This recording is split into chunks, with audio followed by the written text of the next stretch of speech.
Hey, y'all. I am so excited to introduce the next guest on the Shake Up Learning Show. Today, I have a repeat guest. I have Linda Kardamis from Teach for the Heart. Thank you so much, Linda, for joining me today. Thank you so much for having me. I'm excited to be here. Well, I love everything you do. You and I have collaborated on a few things over the years, and I'm just really excited with what you're sharing today. We're going to get into classroom management, which is kind of one of those. Do I really want to hear this today, or do I really need to hear this today? Kind of topics. And I know you've got some great tips for us, but before we dive in, can you just take a moment to introduce yourself if people don't know who you are, which hopefully they do, but let them know your experience, where you come from, what you teach, and how you came to be Linda from Teach for the Heart. Sure. So, in a nutshell, my name's Linda Kardamis. We live in Ohio, and I taught middle school math at a school when I first was young and first started teaching. And then once I started having kids, we knew we were going to take some time away to be home with them. And it was during that time where just one thing led to another, and God was definitely moving. I didn't plan it, but kind of started writing. I wrote a book for teachers and then created a blog and created a podcast and started making some courses to help teachers with things like classroom management and other areas. And so over the years, just Teach for the Heart was created. So that's now I help teachers with Teach for the Heart. And as my kindergartner is going to school tomorrow, my youngest. So we're about to enter the era where I'm able to get back more involved in the schools. I've been doing some subbing and stuff like that, which is really exciting as well. So yeah, we at Teach for the Heart, me and my team, we work together to support educators with practical strategies and biblical encouragement. That is awesome. And yes, congratulations on back to school. And I guess I'll find out how many tears you shed tomorrow with your youngest starting kindergarten. That's a huge moment for a lot of different reasons. That's a huge moment. So I am really excited to learn with you today. So I am your student today. You're going to teach me. I will fully confess classroom management was not my strong suit as a middle school teacher. It was not. Especially in those first, nobody taught me anything when I was in pre-service classes. It was all theory based. No one told me what it was like, especially when you walked into a middle school classroom and you kind of still looked like a middle schooler. Yeah. How does this work? That whole being their friend thing, I quickly found out was not the way to go.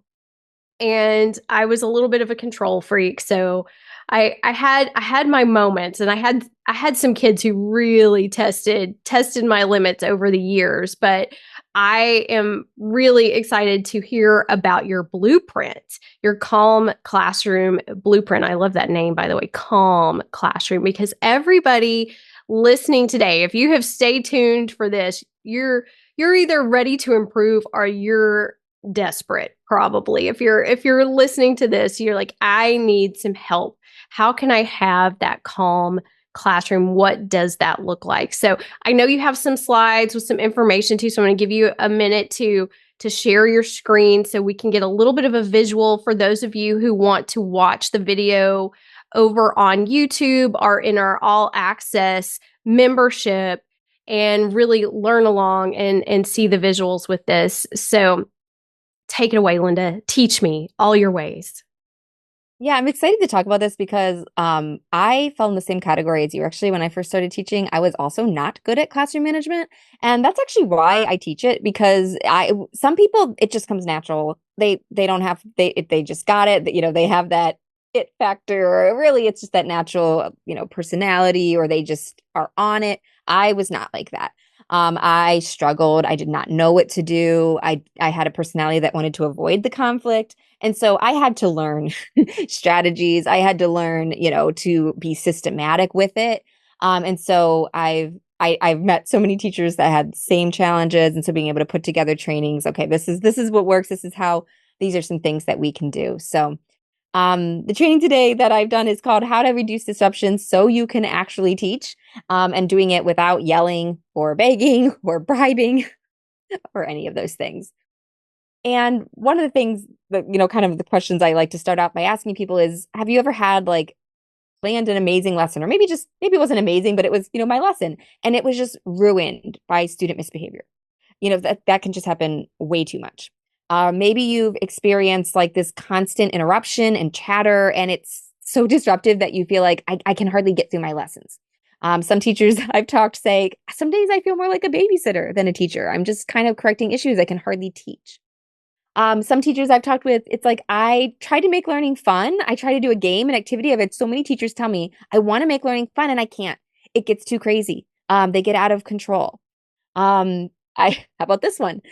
You say, I'm waiting, so the kids will be quiet, and I'm waiting forever, right? That doesn't work, because there's so much time, because they're just not listening. The look, And you're giving them the look yeah, like I'm going to stare at you until this comes down. Yeah, I know that look. I still have that look in my back pocket ready to go. I have definitely felt all of these things. I do want to interrupt you to ask one thing. When we're talking about this, who is this for? Is this K-12, or do we have a grade level focus? Oh, such a great question. Yes, this is for K-12. Obviously, it's going to look different in kindergarten than in 12th grade. But these principles we've designed, yes, to be things that apply across all grade levels. Just the application looks slightly different, and we can talk about that when we get into some specifics. And are you hearing what I'm hearing? That the kids in the classroom, the behaviors we're seeing now are different. Like this is nothing we saw before the pandemic. Like there was something that has stirred in the waters after lockdown and the things that these kids have gone through, that we have just seen not only the behaviors, but also we have teachers who are not prepared for these behaviors, and we have administrators also not necessarily following through with some of this plan too. So I was just curious if you're getting that message, because Oh, I hear from teachers actually that that's the number one reason why they're leaving their jobs. yes, it's way worse. I mean, I think things were getting more challenging before COVID, but it just jumped up a whole level of challenge, especially in public schools. So yes, it's definitely what we're hearing. And I this is weird to say just right off the bat. The strategies that we're going through here, they are not a magic cure-all that's going to make you have zero discipline issues anymore. That's an unrealistic expectation. But I think now more than ever, it's important to be able to bring that baseline of issues down. Like if we can bring that baseline and get it down to a more manageable level, then we have capacity when the crazy things happen to be able to deal with that. And it is still possible if you can at least bring it down. You know what I mean? Like you might not be able to get it all the way down to where you maybe if you've been teaching for a long time where it used to be or where you imagined you'd like for it to be, but you can still make a lot of progress. But yeah, if you're feeling like it's more difficult or you're just a new teacher and you're like, has it always been this hard? Yeah, it's more difficult, and no, it hasn't always been this hard. But there's still a lot that we can do. And it's probably more important now than ever, just because, there was a time when maybe you could get by with, you can't. Like you kind of have to be on it now, or you really, really sunk quickly. Very good point. Yeah. And yeah, it's never been perfect. It's never going to be perfect, but we definitely need all the help that we can get. Yeah. So one of the things that I've seen that I think is bad advice, and we're going to kind of get into this, but I'm curious if any of you guys have ever heard this. Like maybe you've been told to ignore the small misbehaviors. Like sometimes you hear the words like pick your battles, and I'll tell you later when you should pick your battles, but I don't know if you've discovered this. Ignoring small behaviors, that does not help. Because if you ignore them, they don't go away. They don't stay small. They grow and become more and more chaotic. And we'll talk more a little bit about that later. And so, really, what I want to talk to you guys about today is just this question, like, how can I actually minimize the disruptions, right? Bring them down to a manageable level where I can actually teach my content. And ideally, maybe even get to the point where I can do those things that make learning fun, right? Because it's not so crazy because my students are able to handle it. Get back to the reason you became a teacher, right? Yes, exactly, right? You want to actually be able to teach. So, A couple things that have teachers are often being told to do that isn't working real quick. One thing that a lot of teachers are dealing with is, you know, instructions coming down that say positive motivation only. Like that is the only strategy you're allowed to use. And even if you're in a school that's the official thing, I think you're going to come away from this with realizing even if that is a big piece, like you need a well-rounded toolkit, and I think you can come away with that. On the opposite end of the spectrum, this is a little bit more old school advice, but it's still around there. I've heard people tell that their admin is telling them to stop being so nice, or don't smile till Christmas. That's not good advice either. The problem isn't being nice. It's that's not the problem. The problem is not holding students accountable. So these are a few things we're not going to teach you to do today, but we'll talk about what to do instead. So, as Casey mentioned, I created what's called the Calm Classroom Roadmap, and it's just kind of a system. Like I said, I needed a system, I needed plans. And this is a system that we've been using to help teachers create that calm classroom where they can actually teach at least without a million interruptions, right? So, this strategy, we're going to kind of break it down. Our teachers use this to drastically reduce the number of disruptions during lessons and work times. That's one of our goals. Another goal here is so that you can gain confidence that you know how to handle a situation that maybe previously you're like, I don't know what to do with that. But you're like, okay, now I have a plan. And then this also like reduces daily stress level, right? To a point where some of our teachers that we work with are like, I'm actually enjoying my job again. I actually had a really great day. I was just talking to a teacher. I just got a message from her where she was like, okay, the first day was good. The second day I had to like really stick with it. It was a little challenging, but I'm a week or two in, and I'm enjoying teaching again, which I was like, yes, that's awesome. So there's 3 stages of the classroom blueprint, and we'll just see how many of these we have time to get through today. So the first stage is to plan. So create a classroom management plan so that you know exactly what you're going to do and what you're going to say when misbehavior occurs. So that's step 1. Then step 2 is to practice. So you actually put it into practice and practice responding consistently according to your plan. And when that happens, disruptions diminish, you rebuild respect, and that's where you're starting to actually be able to teach without all the interruptions. And then we really like to go one step further and talk about engage, because classroom management and student motivation really go hand in hand. So we want to talk about how we can motivate students to listen and learn, because they really do either help each other, classroom management and motivation, or they can kind of death spiral hurt each other. So that can be another big key there.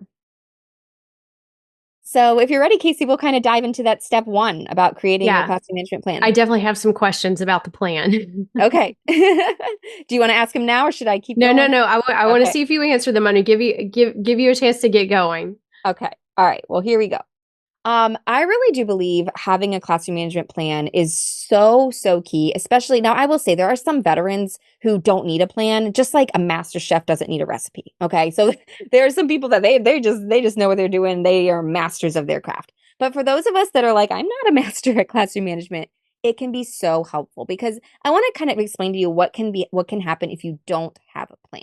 If you don't have a plan, it's it's hard to be consistent. Okay. It's hard to be consistent because, one time I don't know what I'm going to do for this. So one time I let it go because I don't know what to do. The next time I might be in a bad mood, or I might be I've had it and I like come down super hard. And then the next day I kind of just like fluff it off, and so students, they don't know where that line is. Right. So without that consistency, things fall apart. And that's because students tend to naturally push boundaries. It is part of human nature.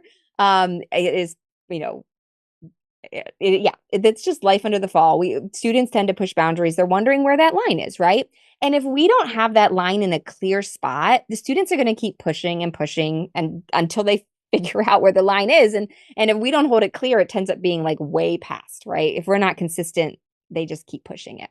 So I alluded to before the idea of letting small things go. If we have, you think you have a few kids whispering, you might think, nah, no big deal, right? You let it go. But if we let that go, it doesn't stop there. It's like a snowball rolling down a hill, or like a little fire that's growing, right? So these little fires keep growing. So more students are talking and the volume grows, and there's like a fire that's spreading, right? And before we know it, if we don't deal with this, we have this kind of raging inferno, right? Because if we're not consistently dealing with it, if we're all over the place because we don't have a plan, before we know it, we have this big fire, as it were. And I remember standing in front of my classroom just trying to start class, and it's like I couldn't even start it. It was so much chaos, right? And I was like, I so interrupted and I couldn't teach.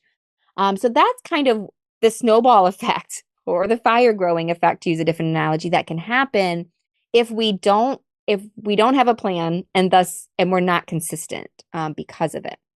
Another thing that happens when we're not consistent, because we don't know what we're doing, is students start to sense that uncertainty. So if we're there going, if I'm standing in front of my class and thinking, I don't know what to do about this, like, or I don't know how to keep these kids from talking, students can sense that, especially, I mean, kindergarten first, I don't know, even young kids can kind of sense it, but especially the older kids, you get into fourth grade, fifth grade on up, they can sense it. And I say it's almost like this flashing beacon going, I don't know what I'm doing. You can get away with more. And they try more. And that's where you can find yourself just like in a mess really quickly. But I really do believe a written plan does so much to fix it. It's not going to make everything perfect, but it's going to make such a big difference. It can really be the difference between like all the inconsistency and the chaos and the disruption and lack of respect and feeling confident and in control because you know what you're going to do and then you're just sticking with it. So we'll get into in a minute like the actual 5 parts of a plan that I recommend having, but I want you just to imagine for a second, like if you had a plan that said, okay, when students are talking without permission, this is exactly what I'm going to do. When a student gets up and wanders around the room, this is when they're disrespectful, when they don't have their homework. And listen, you just had it all there. Well, can you imagine if you know exactly what to do for all of the common misbehaviors, you are going to be a lot more confident, right? You're going to be like, okay, I have to do it, but I know what to do. I'm not up there floundering because I have no clue what to do. This helps you be more consistent. It's not going to make you perfectly consistent, but it really helps because all I have to do is follow my plan. I don't have to debate. I don't have to try to figure it out on the fly. I can just do the same thing every time, or most times. When you're consistent like that, then the boundaries become clear to the students. They do see where they push the line, but they see where you're holding it. And they start to respect the boundaries because that's where they are. And this drastically reduces the disruptions then and gets you back to that goal of actually being able to teach. And it kind of reverses that beacon that we mentioned before where it's saying, I don't know what I'm doing. That confidence and you being consistent reverses that. And now you don't have to tell students, I know what I'm doing. They sense it.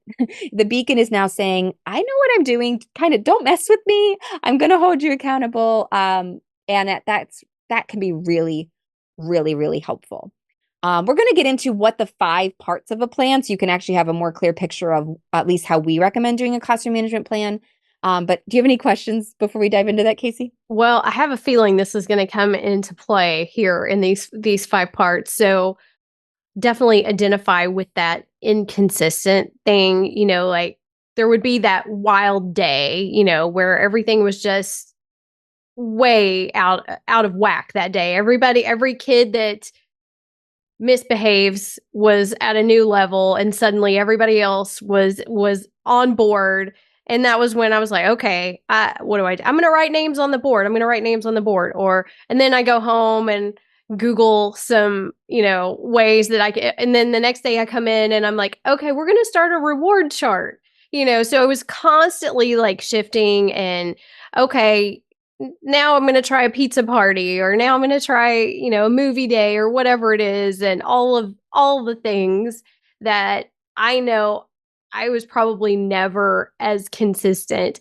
The one thing that I was more consistent about was just building that relationship and what a difference it would make to spend time building those relationships with those kids and getting to know and really try to understand what's going on.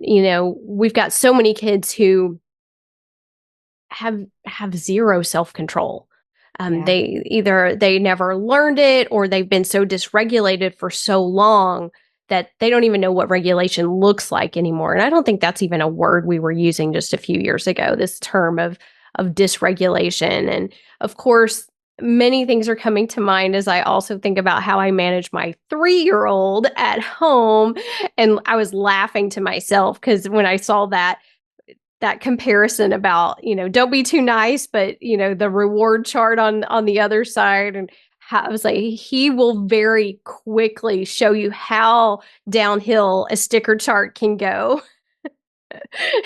You want to see that sticker chart go downhill real fast. I've got the child who will show you exactly how that works. So I definitely understand. But when it comes to the plan, when we get into this piece, I'm like, teachers are facing things they cannot even predict. Like, how Yeah. do you plan for behaviors you've never seen before? How do you plan for kids you've never encountered before? How does that work into this process? Yeah, that's a great question before we get into there's a few different ways. And first of all, let me say too, the relational piece is super, super key. What we're talking about here is kind of the practical piece, because just saying I'm going to have a relationship with my kids is not enough of a strategy. But I am so glad you brought that up because that is really, really key. Building relationships. And actually, if having good classroom management can actually help us have space for that and foster that too. So that is a super, super important part. And your question that you asked just about, yeah, what do you do when there's like things you just cannot predict? Two things to that. One, we do actually teach in our program that have a catch-all response ready for the things that you just are not prepared for. And it might just simply be, oh, I'm going to have to do something about that. That might be the response to just give you space to be like, there's always going to be something that you just kid in a trash can, kid getting put in a trash can at lunch. That was one I was just like, yep, don't have that on my list. So that's always going to happen. But the other thing that I would just say is planning as much as we can for all of the, like, it's kind of crazy, even amidst all the insanity of behaviors post COVID, it's still like the one thing that is still like a huge problem in every single classroom: talking. Talking. Like it still is, right? That's not changed yet. So like having a plan for some of those base level things that are going to be a problem, and knowing how you're going to deal with those and being consistent and kind of reducing some of those problems does give you more capacity then for like, okay, I don't have to use my brain on all that. So these new things, okay, I'm going to have, yeah, this is new. I don't know what to do with this. I'm going to have to schedule a meeting. I'm going to have to, whatever I have to do. But yes, does that make sense though? The kind of like figuring out as much as you can so that then when stuff pops up. Another piece is we're always adjusting our plan. I mean, there's balance there. You don't want to change, like you were talking about consistency. You don't want to change your plan every 3 days, but giving it time. And then we recommend trying a strategy for 2 weeks to actually give it time to really try it. But yeah, if it's not working, it's like, okay, I'm going to do something else now. And that's always part of it too. And when you have a plan, it's actually easier to adjust because you can actually be like, this is what I was going to do. This isn't working. I'm going to try this instead. And So you got to give the kids a chance to adjust and to see that yeah. you're going to be consistent. Even if Yes. you've Yeah. never been like, this is new Miss Bell. New Miss Bell is going to do these things, and I am going to hold you accountable today and the next day and the next day and the next day. Yeah, exactly. When you first implement, if it's the middle of the school year and you implement something, it's a little bit like you're a fish out of, like you're reeling in a fish. They're gonna fight you. Like they're gonna be like, they're gonna try to see if you're really serious. So yeah, you can't give up on a new strategy after a day or two. Those first day or two are gonna be horrible. Like, probably. We do teach a shake up that kind of helps it not be as horrible. It kind of helps create a reset. But even with that, you just never know what you're gonna get. So yeah, giving it time Oh, we to, like shakeups right yeah. here. Oh, yes, yes, we do. But yeah, you do have to give it time for the students to really, and for you to be consistent and them to see you're going to be consistent with it. And then if it's still not working, then okay, I gave it a full chance to go on to the next. Okay. Okay. Gotcha. Give us the plan, Linda. How do we do this? All right. So when we work with teachers, we put 5 into our classroom management plan. The first is clear expectation. I'm going to go through them real quick and then each one. So clear expectations, that's where you define where the line is and you actually clarify what behavior isn't acceptable. Then the next one is smart procedures. So thinking through my procedures, making sure that they're working and they're reducing chaos. third is positive reinforcement. So I said, I kind of picked on that a little bit in the beginning. And I said, that's not a plan in of itself, but it is important. It's really important that we're motivating and encouraging our students in a positive way and that we don't let that fall through the cracks. Four is logical consequences. So knowing what are the consequences that make sense for my students and my school. And then five is where kind of everything gets put together, the planned responses. And that's kind of what I was referring to before, where you actually know this is what I'm going to do, this is what I'm going to say to these kind of common scenarios. And in some cases, that's not just like every time someone does this, I'm going to do this. It might be, well, the first time I'm going to just make a quick correction. The second time I'm going to have a talk with them in the hall. The third time I'm going, some of them might be, it doesn't have to be like, it's just thinking it through ahead of time. And that's really the key here is when we're not stressed, when we're not in the middle of got 30 eyes on you and, people are starting to lose, control. I'm thinking about it ahead of time with a clear mind, with all of my knowledge of my students and everything, and just thinking what would be a good way to deal with this? How do I want to deal with it when I'm in the moment and maybe not at my best? So Do you kind of level out the different behaviors when you're planning those responses? Kind of like this is a level one behavior and this is, like an escalation kind of to it, because there's sort of those disruptive, yeah, talking, but almost every kid is going to do that at some point. And then there's, oh, we threw a desk across the room. Okay, we need to leave the room, kind of thing. So do you plan for like that in that way to help you prepare for those unexpected things, and then kind of like, okay, this is kind of a level one, level two. yeah, that's a great question. And when we work with teachers, we have like a template where we've thought of like a lot of different scenarios. And so some of those we have talking broken out different than a student does something crazy disruptive. So some of them are broken out like that. But yeah, if you're doing this on your own, you could definitely use levels. But yes, I think for each of these, when you think about it, yeah, you want to think of some different scenarios. Like for example, a student is being disrespectful. You might handle that differently if it's like a student that's normally respectful, but they are just like, and it was like only a little bit versus someone that's it's like this is the 10th time. Like, so you can think that through. Like I guess that's my point is the plan does not have to be just like one word, One this size is fits how all I do the either, exact right? same thing every single time. And you don't want to make Yeah. it overly complex where you're like, I don't even remember any of this. But you're just doing some pre-planning and it can be, yeah, like it can definitely be leveled or sequential. Yeah, definitely for sure. So, or it can be, it will depend on the situation. So. All right, let's dive into this though. I'm excited to talk about this first one. So we actually when we work with teachers, we start with clear expectations because I think this is an area where a lot of times we think our expectations are clear, but when we actually sit down and especially if we take the time to if we actually write it down, we realize, oh, I'm actually not as clear as I thought. I do remember when I first started teaching, like a student putting their head down on a desk and literally thinking, is that okay? Like, do I care if they put their head down on their desk? And I'm trying to decide in the moment, right? Is this okay? Do I say something? Do I not? That's just like a little thing. But there's probably, 10 to 20 things like that in your classroom that like, it's happening and you're like, is this fine or not? So this is where that phrase, pick your battles, this is where you want to pick your battles. You want to really think, what do I want to allow? What do I not want to allow? And where do I want to draw the line? And because sometimes it is really fuzzy in our mind. Something even, we go back to the simple talking.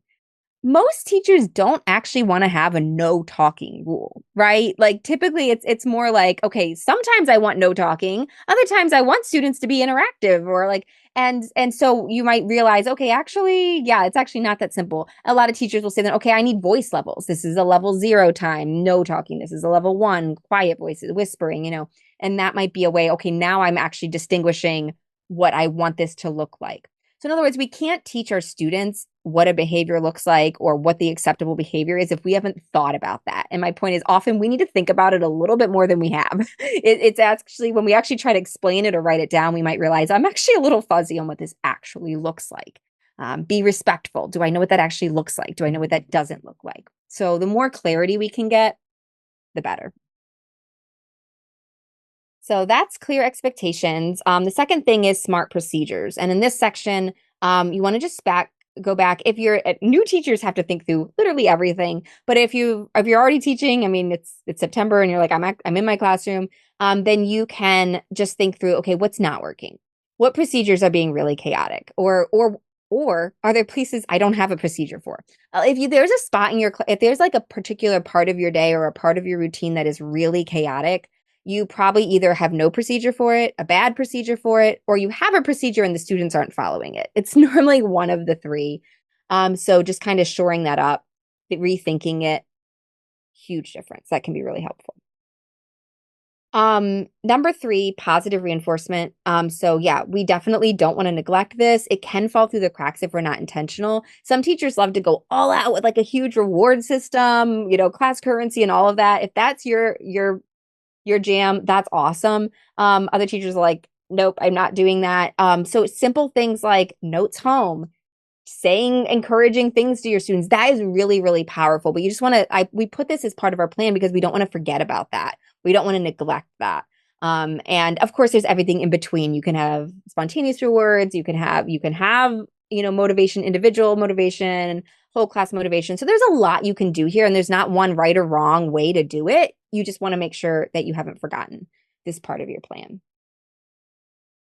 The fourth part is logical consequences. And I know that consequences is a word that's like out of vogue. And I have a whole spiel on why I really believe consequences, and I won't go into the whole thing, but the long and short of it is, in life, we experience both positive results and negative results, right? That is life. That is the way life works. And so for us to artificially remove, some people argue against rewards too. So if we were to artificially remove rewards, or if we artificially remove consequences, we're creating an environment that's not like life. Okay. So we don't need to do that. We don't need to take out either one of them. But at the same time, we also don't want to make either one of them the sole plan. Like this is my whole plan is consequences, not a good plan. My whole plan is rewards, not a good plan. These all are pieces, they all work together. So in this section, we recommend teachers just thinking about what consequences make sense for your student in school. You probably already have some available to you. Even if you're in a school that's like against consequences, there still are consequences, right? Like not getting to do a fun activity, that's a consequence, okay? Or not getting to participate in something, or if you have rewards that you don't earn, that's a consequence. So there are it looks different. Schools are structured differently, but you do need to have kind of prepared, like, what are some logical consequences that happen naturally that I'm not going to shield students from? And are there some consequences that I can use as appropriate? And then, yeah, step 5, we kind of already talked about this, but recommend actually, like, if you're working with us, we have plans and templates, but if you're doing this on your own, like making a list of like, what are the 10 most common behaviors I see in my class? How am I going to deal with that?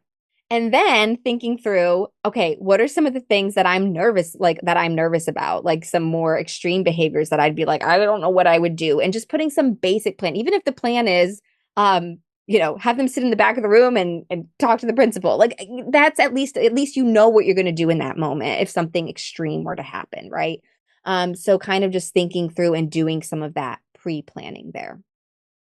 So to me, Um, though, the plan seems like we need a balanced approach, right? All the things that all of the different trends that come up, everything that we're talking about, all have good pieces. And so your approach here is really finding that balance between all of them. Yes. I'm so glad you brought it up because we don't have time here to go through, like in our program, we teach like a bunch of different ways to respond. One mistake I made when I first started out was I thought in order for me to respond, I have to give a consequence. I don't know why I thought that. I think like the school I did my internship with treated stuff like that. Like kids would get a detention for talking once. It was insane. The kids were good, but it was insane. Um, and I was like, I'm not doing that. But I didn't realize you don't have to give a consequence every little time. Having a discussion with a student might be the response. A quick correction might be the response. Sometimes the response is we need to redo that. We got to do it again. So there's a lot of different ways. Redirecting. We teach pocket phrases. There's all kinds of different ways to respond.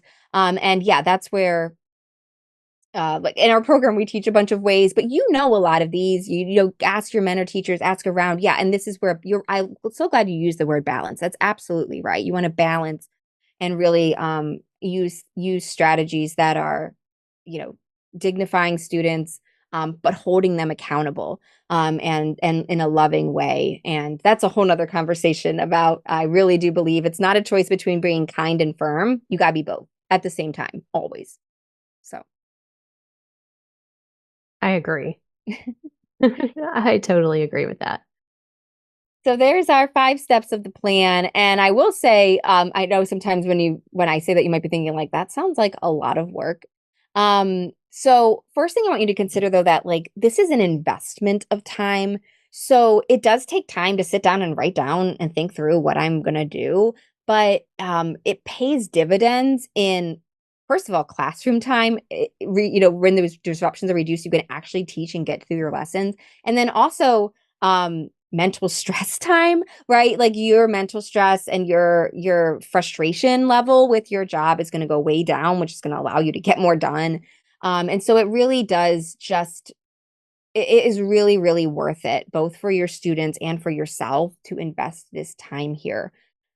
If you do a couple time saving strategies with this, if you're doing it on your own, um, there's that 80-20 principle. 80% of the results come from 20% of the work. So even if you say, okay, I don't have time to clarify my expectations for all 20 areas of my classroom, you could say, okay, what are the areas that I feel like are most troublesome?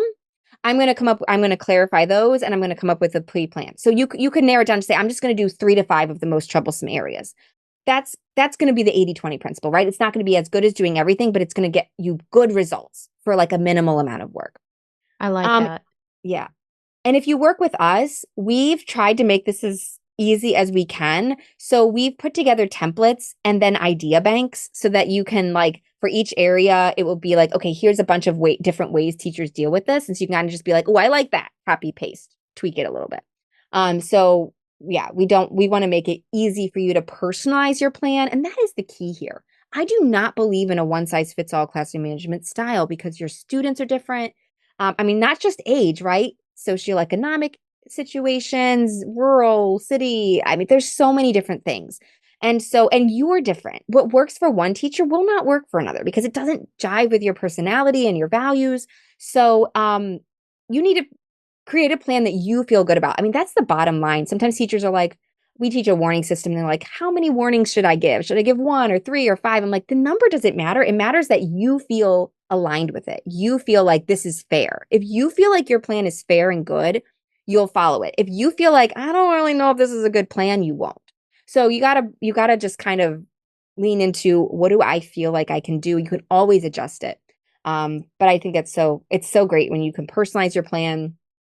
But with our idea bank, you don't have to start from scratch. You can kind of don't have to figure out. Yeah, and we will get to what she has to share at the end, I promise, if you're wondering what that is. But I do want to hit on 2 things, because you answered a question before I had a chance to ask it about the Okay. time, because that's the number one thing that I feel like teachers are, they're just so overwhelmed right now. They're like, Casey, I can't do one more thing. I can't learn one more thing. Like, how Yep. do I do this? And you approaching this as an investment reminds me of how we invest time when we're creating lots of things in our classroom. For instance, like choice boards. It takes a long time to develop a meaningful choice board with a lot of different options for kids, but the payoff gives you more time in your classroom, and it's something you can reuse over and over again once you have fine-tuned everything. And lesson plans in general can do that as well. So I'm really glad you hit on that, because that's really a goal of mine, is to make sure that everything that we are sharing has that component, that we are really helping teachers to save time. They have too much on their plates, they're Mhm. overwhelmed. They need the cheat, right? That's why I Yes. create so many cheat sheets all the time. They need the shortcut. And so I want everybody listening to think about that, that yeah, creating that plan is going to take some time, and maybe you're not ready for it. School just started, and trying to do it right now, or taking Linda's approach where she's like, pick the 3 to 5 areas that are the worst right now. And I think that's a great place to start, and then do another 3 to 5 next semester. Like, Mhm. just break it down. And so even if it's not and in fact, that might even be easier, I think, for some of us, just because we only have space for so many things in our head these days to approach it in that, baby steps. And I like that you have offered that as an option to everyone. Yeah, for sure. And you're right. That's that kind of idea of like you do it once and it pays dividends for the rest of your career, like a choice board would. That's how this is, right? I mean, you create this plan. Yes, you're going to edit it, you're going to tweak it, but you're never going to have to sit down and make a plan from scratch again. Like you have it, and that clarity that's going to give you, it's going to pay off for the rest of your career. And it can honestly be the difference between some teachers are really in the place where it's like, I don't know if I can do this for more than another year or two. And this might be what makes the difference to be like, yes, I can do this for 20 Exactly. years. Like I'm actually able to teach and I'm actually halfway enjoying it. And this is Right, right. actually Get you back sustainable. to that point where you enjoy what you're doing. Yeah, And the other thing that I have to mention, and I promise I'm going to let you keep going, it's fine. is the personality piece. Because I talk a lot about that when I am teaching teachers as well. And when it comes to whatever you're delivering in the classroom, you know, your lesson plan style, your how you run your classroom, everything is dependent on the personality of the teacher, their strengths, their weaknesses, their gifts, as well as the combination of kids that you have that's different every single year. And if you teach secondary, it's probably different every single class period, too. You have like this unique culture that Mhm. appears because of all of these things that are coming together. And so we have to take that personalization into it.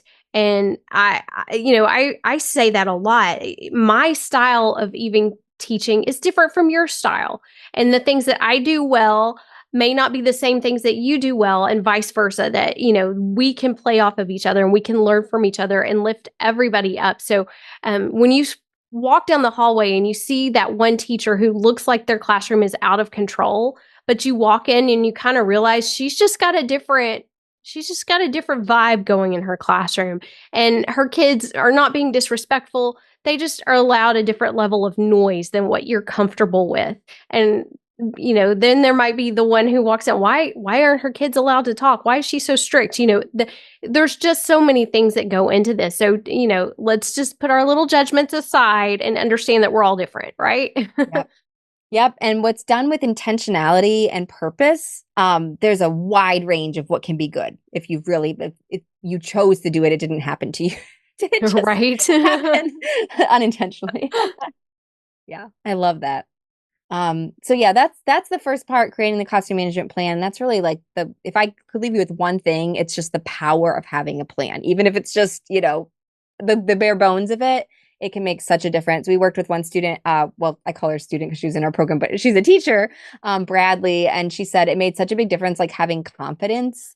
And she mentioned that about students intuitively like responded to this sense of authority and competence because she knew what she was going to do. And she just said, I love having strategies to deal with situations that I used to be like dumbfounded about. I didn't know what to do with them. So I thought that was really neat. Okay, so Casey, that is like the first part, create your classroom management plan. I know I don't know how much time we have left. Do you want me to share a little bit about putting it Yeah, into let's practice? let's just hit the high notes of the next two. I'm sorry, I did ask a Yep. lot of questions about the No, plan. that's perfect. I love going. I have so much to say about that. I have so much more I could say. So it's hard to get simple. So the next part is practice, putting your plan into practice. And I have a bunch of stuff here that I'm going to kind of skip through. Um, Basically, I just think what I see a lot of times, and this is a little bit we were talking about before, is teachers that get nervous about doing something different, right? And they're kind of like, well, what if it doesn't work? Or what if this? What if that? And it's like I'm almost scared to try something. And what if I'm not consistent? And what I see sometimes is this vicious cycle where we try a new strategy, it doesn't seem to work on day one. Like we kind of talked about this already, right? We get discouraged, we abandon the idea, so we start a new strategy, it doesn't work, like, and it's just this vicious cycle, and we're giving up on ideas too quickly. And then we also start to get this idea nothing will ever work, and we hesitate to try it, right? So we don't want to do that. We don't want to be nervous and like give up on ideas too quickly. We want to be courageously consistent. And so I kind of when we teach this process in our program, I call it the courageously consistent process. And basically, we like to start off if you're in the middle of the year with a classroom reset. So we use a reset, and what that I don't have time to get into the whole thing, but basically you're just going to do something to get their attention rather than just standing up there and saying, I'm going to be different. Like you just do something bizarre in the classroom, like take all the chairs out or like lock the door, or like just do something where it gets their attention. And it breaks those bad habits. It creates a little bit of a fresh start. And then it's like, then you can kind of be more consistent then. So we like to teach a reset that shake up. And then once you do that, it's really important to try to be really consistent then and not to give up. Just say, okay, I'm going to respond according to my plan really, really consistently as much as possible. And I will say my biggest advice on being consistent is when you miss one, get the next one. Because what happens is inevitably, let's just take talking as a really easy example. You're like, okay, every time student talks, I'm going to give a warning. I'm going to use a system. And, Olivia talks and you don't give her a warning. And then a second later, and you're like, oh, I didn't do it. And then Greg talks and you think, oh, well, I didn't give Olivia a warning. So now I can't give Greg a warning. And okay, just think for a minute where that goes, right? Before you know it, like you have no system and you've let You have the everything wildfire go. all over again. Yes, yes. So you can't do that. You just have to kind of square in your mind, I'm going to miss somebody. So when I miss Olivia, I'm going to get the next one. I'm just going to get right back on the horse. And if someone calls you on it, just go, oh, I missed it. Sorry, move on. Like that's it. You're human. So don't let yourself be derailed when you miss one. Just get right back at it. And in that case, it's fine. You'll get better at being consistent. And those little blips are no big deal. They're just a big deal if you make them spiral. And then we also teaching adjusting the plan, right? So no plan is set in stone. So tweaking the plan is really important. And I think sometimes we just get overwhelmed by issues in our classroom, because especially when there's just so much going on all the time that we're just like, oh, what to do with it? Or there's like 5 things. And so we're just like, oh, there's like all these things wrong and I don't know what to tackle. But if we can tackle issues one at a time, like, okay, this is a problem, we can almost always solve it. If you can actually sit down with it, give yourself like 20 minutes to think about it, talk to someone, figure out a solution. So we always recommend like tweaking the plan, but the rule of thumb is give something a couple weeks before you give up on it. And in this way, it really does. As you just practice being consistent, it really, and picture it that way. Imagine it as practice. I'm practicing being consistent. I'm growing my skills and my confidence.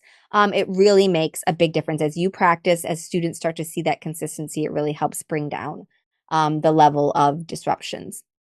And that's what one teacher we worked with, Marlene, she experienced that. She says, I'm implementing the ideas and it's working. And she noticed that her students' reactions were different. And they were way different and way better when she was addressing their needs and addressing the problems like more consistently and more quickly. So that's number 2. Do you want me to go quickly through number 3 or? Yeah, let's hit on number 3. Okay. So number 3, we also like to talk about student motivation, and I'll just breeze through this real quickly because this is a whole nother topic, but I really do believe that classroom management and motivation go hand in hand. I mean, you might have heard yourself say like, I've tried to engage my students, but they don't seem to care. And this is another thing that's way worse post-COVID. It's just bad, right? You might have said, I try to do fun activities. I want to make it fun, but then it just gets crazy, right? And it's frustrated and we're like, I don't know what to do. So I think a key point to recognize, as I said, is classroom management and motivation really do go hand in hand. They can help each other or they can hurt each other. So when things are going in a wrong direction, it's kind of like a downward death spiral. You've got classroom chaos that distracts students. If it's chaotic, it distracts students, that demotivates them. And if students are bored and unmotivated, they cause more issues. So they can feed into it the wrong way. But the good news is that when we reverse the process, they can actually help each other. So if at this point, if you have your classroom management plan, you're being consistent, your classroom is more calm and it's going to help students focus. It's going to increase their motivation already. But then if you can continue to work on their motivation, the more motivated and focused they are, that they cause fewer problems. And so that they really can help each other. So the first 2 stages that we talked about are already turning around classroom management. There's reduced disruption. Students are more focused. The classroom is more calm. You're actually teaching more material. And hopefully you're even getting able to make learning fun. So that's already helping. But then we can do more to continue to motivate them and fewer issues. So, just thinking real at a very high level, how can we motivate students who don't seem to care? Fun activities aren't enough, right? We can't just say, I'm going to make it fun. Because if I'm thinking, I'm playing a fun review games about my science test on atoms, but a student's thinking, I don't get any of this, I'm going to fail the test, it doesn't matter how fun the game is, the student is not motivated because they think they're going to fail, right? So I don't know how familiar you are with Dave Stewart Jr., but he has some incredible stuff about motivation and how it's tied to what we believe. And it's tied to like what a student believes inside. But when we think about this, I think about like a bucket analogy, and like motivation can leak out of a bucket in many ways. Like imagine a bucket with like a ton of holes in it, right? If a student feels like what I'm doing doesn't matter, why should I care? That leaks out motivation. If they think I can't understand this, I give up, right? They don't understand it, that leaks it out. If they feel like I'm going to fail, they might figure why bother. If they feel like my teacher doesn't care about me or my teacher doesn't know what they're doing, that's going to demotivate them. So there's all these different things. So we can't just say, let's make it fun. We need a multifaceted approach that's kind of plugging these different holes and changing how students think and how they believe. Going from, we want them to think, this is actually important and helpful. I need to learn this. We want them to believe, okay, they would believe and experience, oh, I can actually figure this out. I had some success. I just need to keep working. They need to experience, if I study and work hard, I can actually do well. They need to see my teacher believes in me. They need to see, and this is where the classroom management helps too. Oh, my teacher actually does know what they're doing. That's a motivating factor too. So we kind of created this multifaceted approach to it. It starts with reducing chaos, which we already talked about. The classroom management plan is going to do that. Building relationships is so, so important. Students need to know you care. So we have to build relationships. Cutting the confusion is a whole nother topic I'm really passionate about because sometimes honestly, the way we're teaching it is confusing. And if students can't understand what we're teaching, that's going to I think that's one of the things that quickest demotivator if they're just like, I don't get it. Number 4, helping students succeed. So there's so many things we can do to help get them more involved, help them experience success and see what that looks like. And then 5, I put it 5. After all these things, it can be in conjunction too, but kind of the top of the pyramid is making learning fun and relevant, right? We want it to be relevant for them. We do want it to be fun. And that can be really helpful too. But I feel like that's more like a capstone. If these other things need to happen are even more important. And then that's kind of like the capstone to it. So this allows you to enjoy learning with your students, with students that are actively more engaged, more paying attention. Once again, just closer to where we want them to be. So there's the 3-step process. That's the classroom. That's the calm classroom process. Thank you. And I know we had to rush through those last two, but that was my fault. I asked a lot of questions, and I'm glad we did go in depth on the plan. I think everyone is walking away with a lot of tips, but especially with a place to get started, which I think is Yes. really, really crucial. Yeah, absolutely. And so, yeah, thank you so much for letting me share this. And I feel like, yeah, if you take one thing away, that plan, right, and just that it is possible to reduce disruptions even in this post-COVID teaching era. If you're not already doing those things, having a plan, being consistent, it's so old school and simple. But it's like, but if we're not actually doing it, and having that written plan can really, really help you do it. So. Is this an okay time to share real quick about Yeah. So tell us more. So if the listeners really want to dig into this, they want your help, and they really want to master classroom management, tell us about your program. Yeah, so we do, I've alluded to it a few times. We do work with teachers in our program that's called Classroom Management 101. It's an online course. It's but with mentor help. So you can go through it all at your own pace, but there's mentors available to walk you through each step. So basically, if you join, you just start, we welcome you in. We have our learning portal, we have our support community, and then basically you're going to make your classroom management plan. You're going to clarify those expectations. And the way that we do that is we have short video lessons that explain each step and kind of get into some of the strategies, like how do you actually decide? How do I know how to fix procedures? How do I know what to do when students misbehave? And then, as I said, we have those idea banks and plan templates. So you can just copy, paste, tweak, kind of take the guesswork out of it. And then we have mentors, our team of mentors where if you're stuck, you can ask questions of the mentors. And so that is really, really helpful. So that if you don't, if you have a question that you either don't want to ask someone at your school, you don't have someone to ask, we're always there to ask. So we start with the plan, and then we follow those steps in the Calm Classroom blueprint that we just talked about, right? So we do the plan, and then we talk about putting it into practice. How do you actually do a shakeup? How do you adjust it when it's not working? How do you prevent problems from happening in the first place? And then we get into the motivation piece and talk about kind of through that multifaceted approach and all the different things that we can do there. And so, yeah, our goal is to just help you reduce those disruptions so you can actually enjoy teaching and even making learning fun. Um, our program normally, the people are always like, well, what does it cost? It normally costs $237, or we have a payment plan available. But I wanted to offer Shake Up Learning listeners a really special deal on it. So we're going to have a coupon to bring it all the way down to 147. Wow. You know what? I didn't come up with the coupon. We can just make the coupon be Shake Up. There So you go. yeah, we'll use that. So Thank you. I think Casey, you're going to have a link for them. I think is it shakeuplearning.com/CM101? Is that going to be the link? Yes. Okay. Yes. So shakeuplearning.com/CM101 for Classroom Management 101. And then when you go there, just use that coupon code ShakeUp, or maybe we can get fancy and I don't know. I don't know if we can get fancy and make it embed. Just use the code ShakeUp though, and that would work. And we'll have that available for a little while here. We won't make it expire immediately. I don't know how long it'll be available for, but we want to offer that to you guys. And just to be clear, what that includes lifetime access to the program, which has all the step-by-step videos, copy and paste templates, and then there's 6 months of mentor support, so that you can activate whenever you're ready for that. So yeah, That's that's our awesome. program. If you want more, like I said, I'm giving you a lot. If you want to go do it on your own, go do it on your own. But if you are feeling like I don't know how to do this on my own, I would like someone walking me through it. We take everything I talk to you basically in here and just walk you through it step by step. That is awesome. Thank you so much. And thank you for the special discount, y'all.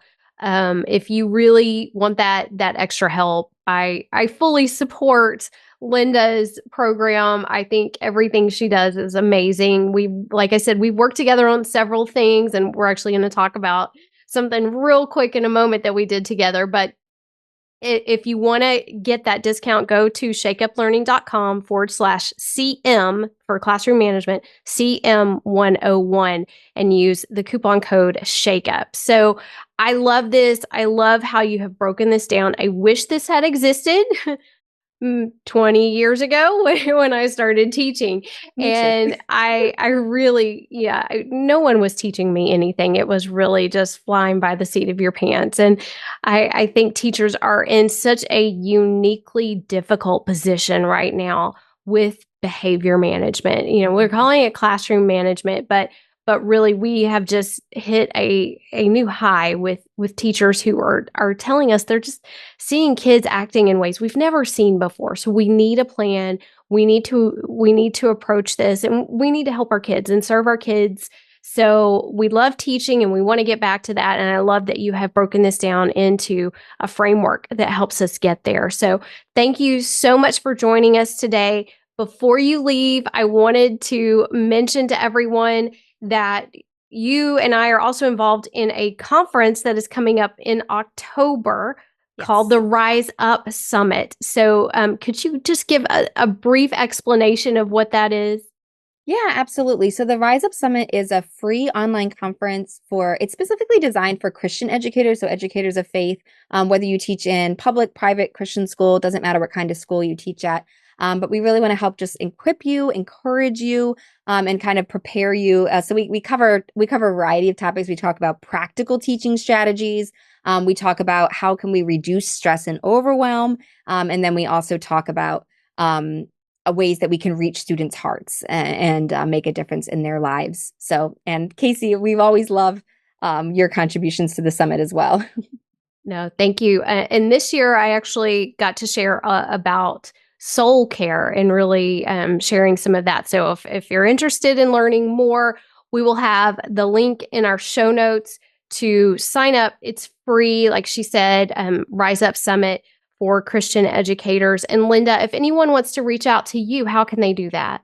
Yeah, the best way to connect with us is at teachfortheheart.com. So that's teach the number 4 theheart.com. You can find everything, connect with us there, or look us up on social. We're on social with the same name. So She's everywhere. So thank you, thank you, thank you. And we will be in touch. I'm sure you're going to see lots of Shake Up Learning listeners who are traveling over to get some help with classroom management. Thank you so much. thank you guys. If you like this tip, please ring the bell and subscribe so that you get notified when new tips come out each week. And if you haven't already, hop on over to shakeuplearning.com and check out all the free resources we have there. Bye, y'all.